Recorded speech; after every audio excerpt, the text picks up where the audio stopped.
The pause is not the end.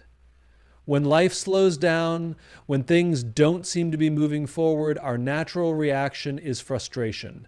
We equate stillness with stagnation, and we assume that if we're not making progress, something must be wrong. But what if I told you that the pause in your life is not a sign of failure? What if this season of waiting is actually a season of preparation? Think about a seed planted in the ground. For weeks, even months, there's no visible sign of growth. To an outsider, it might look like nothing is happening. But beneath the surface, roots are forming, foundations are being laid, and the very thing that looks still is actually strengthening itself for the breakthrough to come. The pause is not the end of the process. It's the beginning of something deeper. We live in a world that glorifies speed, faster results, quicker success, instant gratification. And so when life forces us to slow down, we panic. We assume that if things aren't happening on our timeline, they aren't happening at all. But some of the greatest things God does in our lives don't happen in the rush. They happen in the waiting. When God places a pause in our lives, it's not to punish us. It's to position us for something greater than we can see right now. Consider this. When a sculptor works on a masterpiece, there are moments of intense chiseling and shaping, and then there are moments of stepping back, assessing, refining. The pause is not wasted. It's where precision happens. God is the ultimate sculptor, and when he calls us to wait, it's often because he is shaping us in ways we can't yet understand. Many of us mistake silence for absence. We assume that because we don't see movement, there is no plan. But what if the pause isn't a detour? What if it's exactly where we're meant to be? Sometimes God withholds movement because he knows we aren't ready yet. If he gave us what we asked for too soon, we might not have the strength, wisdom, or character to sustain it. The delay isn't denial, it's divine protection. Think about Moses in the wilderness, Joseph in prison, David tending sheep before becoming king. Each of them experienced seasons where it seemed like nothing was happening, but in reality, everything was happening. Their character was being built, their faith was being strengthened, their purpose was being refined. The waiting wasn't a waste, it was a workshop for their destiny. And so, if you find yourself in a season of pause, take heart. Instead of fighting it, ask, what is God trying to teach me here? What is he preparing me for? Because when the pause finally ends and the next chapter begins, you'll realize that every moment of waiting was necessary, that the stillness wasn't empty, it was sacred. Closed doors are divine redirection. We've all experienced the sting of a closed door. You apply for the job and they choose someone else. You invest time into a relationship only for it to fall apart. You make plans, chase dreams, and just when you think things are falling into place, life says no. In those moments, it's easy to feel rejected, forgotten, even abandoned.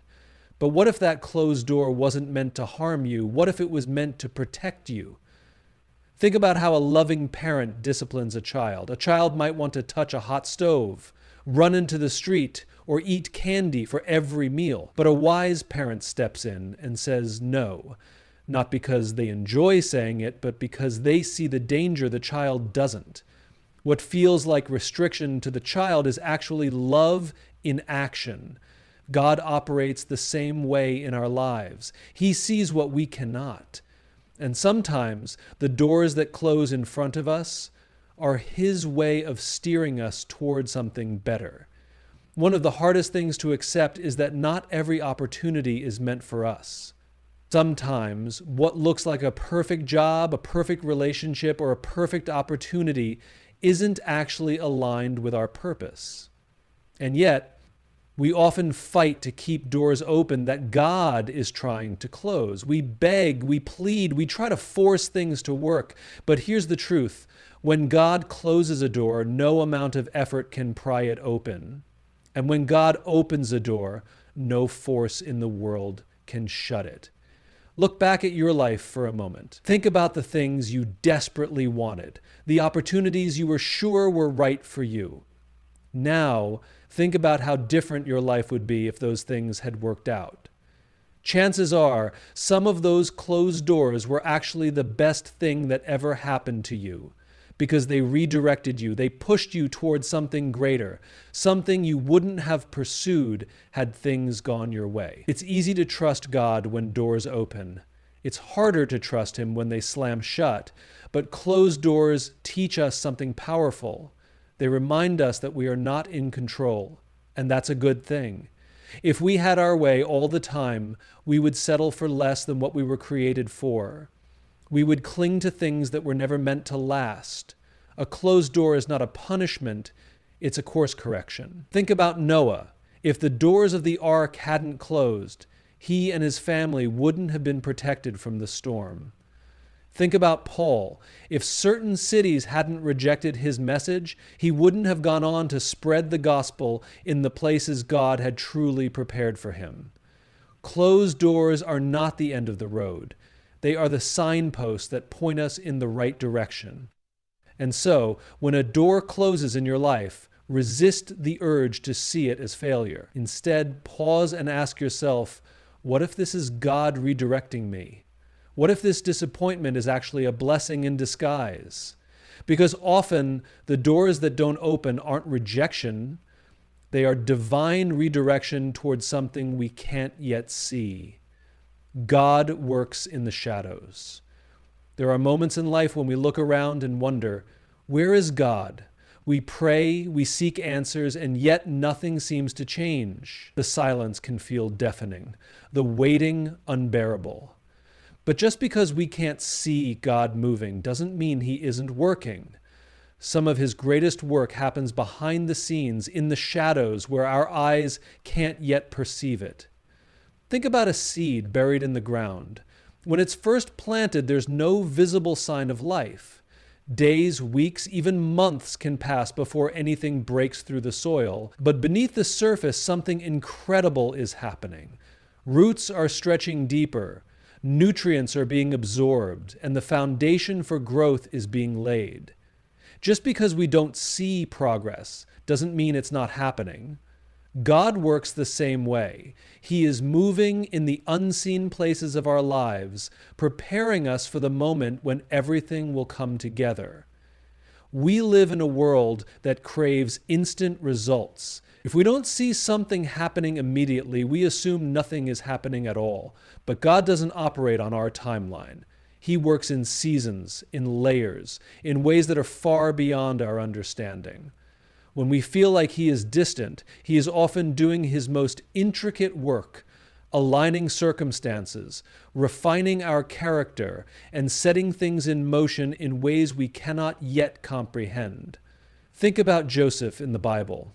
He was thrown into a pit, sold into slavery, wrongfully imprisoned. From the outside, it looked like his life was falling apart.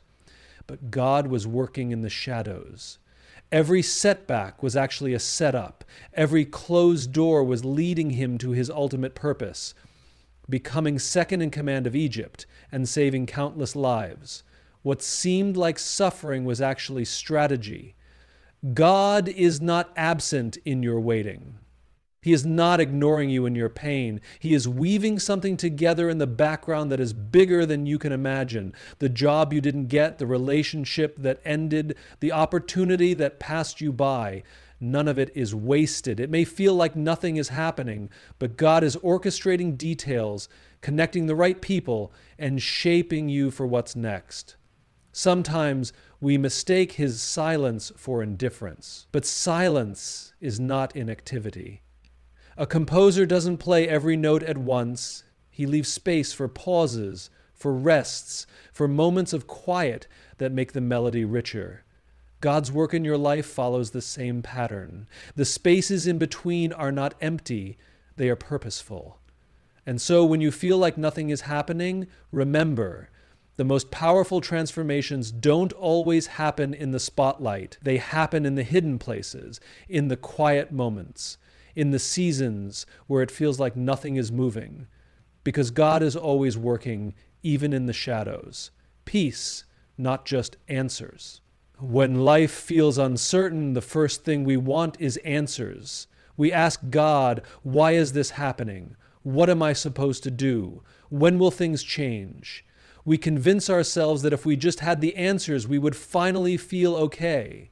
But what if God is offering us something better? What if instead of giving us all the answers, He is giving us peace? We often equate peace with clarity. We think that once we understand everything, we will feel at ease. But peace isn't the result of knowing all the details. It's the result of trusting the one who does. Answers satisfy our minds, but peace settles our souls. Answers explain the situation, but peace carries us through it. Sometimes what we need most is not an explanation, but a calm assurance that no matter what happens, we are not alone. Think about a child in a storm. The thunder roars, the wind howls, and fear takes over. The child doesn't need a meteorological breakdown of what's happening in the sky. What they need is to feel the steady arms of their parent wrapped around them, whispering, "You're safe. I've got you." And in that moment, the storm doesn't disappear, but the fear does. That's what God does for us. He doesn't always explain the storm, but He gives us His presence in the middle of it. How many times have we begged for answers, only to be met with silence? And yet in that silence, something shifts. Maybe the situation hasn't changed, but our hearts feel lighter. Maybe we still don't know what's next, but we have the strength to keep going. That is the peace of God at work. It's not tied to circumstances. It's deeper than that. It's the kind of peace that makes no sense, the kind that holds us steady when everything else is shaking. Jesus said in John 14:27, "Peace I leave with you, my peace I give you. I do not give to you as the world gives." The world offers temporary relief, success, money, control. But God's peace is different. It doesn't come from perfect conditions. It comes from knowing that no matter what happens, we are in His hands. It is a peace that exists in the middle of chaos, in the middle of waiting, in the middle of uncertainty. We spend so much time searching for answers when what we really need is peace. Answers might change our minds, but peace transforms our hearts. And the irony is, when we finally embrace God's peace, we realize we don't need all the answers because we trust that He has them. We rest in the fact that His plans are good, even when we don't understand them. Have you ever experienced a moment when nothing in your life made sense, yet somehow you felt a deep, unshakable calm? That's what happens when we surrender our need for control and allow God's peace to take over. It doesn't mean the road ahead is easy. It doesn't mean we won't have questions. But it does mean that we will have what we need for the journey, something far greater than just answers. We will have peace. Your struggles are the blueprint. We often look at our struggles and wonder, why is this happening to me? We see our pain as an obstacle, a detour, or even a punishment. But what if our struggles are not roadblocks, but blueprints? What if every difficulty we face is shaping us for something greater, something we cannot yet see? A blueprint is a detailed plan for building something strong, something lasting. But before anything can be built, there is a period of careful design, of laying the foundation, of making sure every detail is in place. That's what our struggles do. They are not random moments of suffering. They are intentional parts of our journey, preparing us for what's ahead. Think about any great story, whether in history, literature, or even your own life. Every strong, resilient person you admire has been through something difficult. Growth doesn't come from ease, it comes from challenge. Strength is not built in comfort, it is built in struggle. The very things we wish we could avoid are often the things that shape us the most. When we go through struggles, it's easy to believe we are alone, that no one else understands our pain. But God is not distant in our suffering. He is present, using every tear, every setback, and every disappointment to build something greater within us. What feels like breaking is often building. What feels like destruction is actually construction. Look at the lives of people in the Bible: Joseph, Moses, David, Esther, Paul. Every single one of them went through hardship before stepping into their purpose.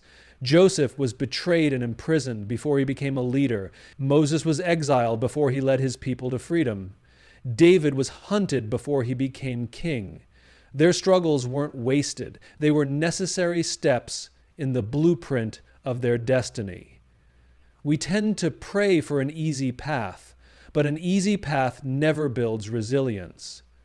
God allows struggles not to harm us, but to strengthen us, to prepare us for the calling He has placed on our lives. He knows what we need, even when we don't. What feels like a delay is often development. What feels like rejection is often redirection. If you are walking through a struggle right now, don't mistake it for the end of your story. The hardest chapters often lead to the greatest victories.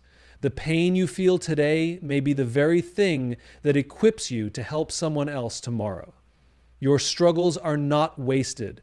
They are writing a story that will one day inspire others. So instead of asking, why is this happening to me? Maybe the better question is, what is this preparing me for?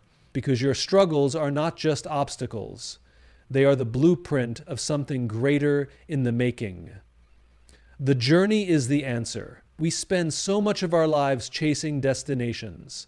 We set goals, make plans, and tell ourselves that once we arrive, once we get the job, the relationship, the breakthrough, then we will feel fulfilled.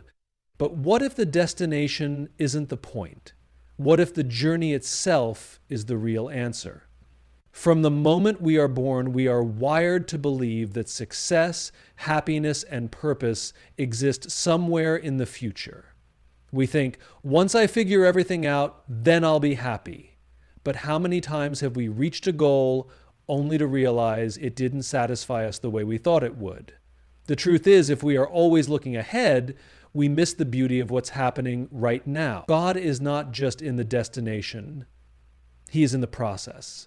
He is shaping us, refining us, teaching us things along the way that we would never learn if we simply jumped to the finish line. The struggles, the delays, the unexpected turns, these are not distractions. They are the very moments where our character is built, where our faith is strengthened, where we become who we are meant to be. Think about the Israelites in the wilderness. God could have led them straight to the promised land in a matter of days, but instead He took them on a 40-year journey. Why? Because it wasn't just about the destination. It was about what they needed to learn along the way. They had to trust Him, rely on His provision, and become the people who could step into the promise. The journey was never a mistake. It was the process of becoming. How often do we resist the journey? We get frustrated when things take longer than we expect, when obstacles appear, when life doesn't go as planned. But what if those moments are the most important ones? The detours we complain about are often the very things that shape us into the people we need to be for where God is taking us. The world tells us that success is about reaching a destination, but fulfillment comes not from getting somewhere, but from walking with God every step of the way. The relationships we build, the lessons we learn, the faith we develop, these are the things that matter in the end. If we rush through the journey, we miss the depth, the wisdom, and the transformation that comes with it. Look at the life of Jesus. His purpose was ultimately fulfilled in His sacrifice, but His journey, the years of teaching, healing, serving, was just as important. Every step was intentional. Every interaction mattered. He wasn't in a hurry to arrive because He knew the journey itself was where lives were changed. So often we ask God, when will I get there? But maybe the real question is, what are you teaching me right now? because life is not just about reaching a destination. It's about who we become along the way. The journey is not something to endure. It is the answer we've been looking for all along.